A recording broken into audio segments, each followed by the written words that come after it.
Okay, mga kabihero, matapos pong sumakabilang buhay yung isa nating drone, ginawan po ng paraan ng ating kaibigan na makakuha ng kapalit at titestingin na po natin.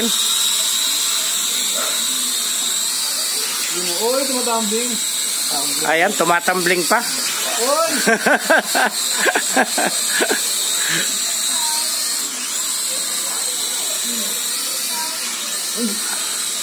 Lupit mo talaga, boy. Sa lubong sa araw.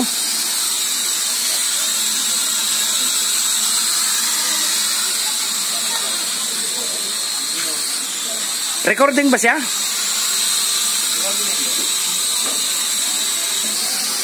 Oy!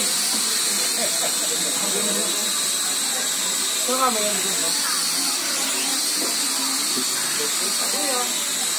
Baka na pa ano pre. Uy, ay, galing!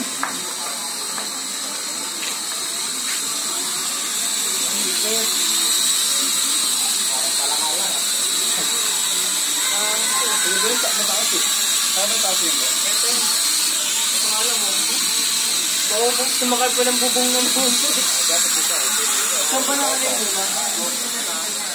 Saan din pa yung una?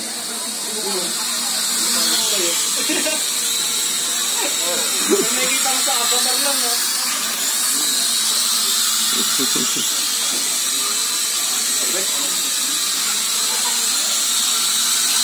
Naalala natin yung avatar ko.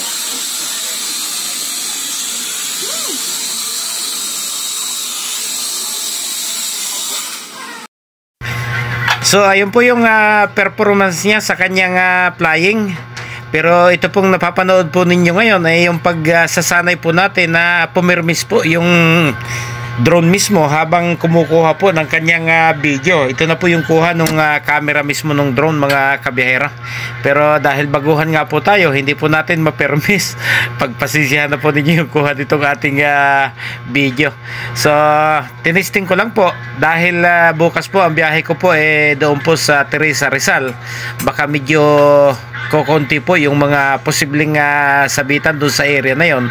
Doon ko po sasanayin ng husto na i-maneuver po yung ating drone na kapalit po nung ating nawala nung mga nakaraang buwan, mga kabiyahero. So drone Murayta po ito, mumurahin lang po ito. Sayang din naman po kasi kung masasabit lang sa mataas, mawawala o malulubog sa tubig, mga kabiyahero. Kaya ito na lang po muna yung ating pagpapraktisan habang hindi pa ho natin kabisado yung paggamit at wala pa rin naman po tayong sapat na budget para kumuha po ng mas magandang uri ng drone, mga kabiyahero.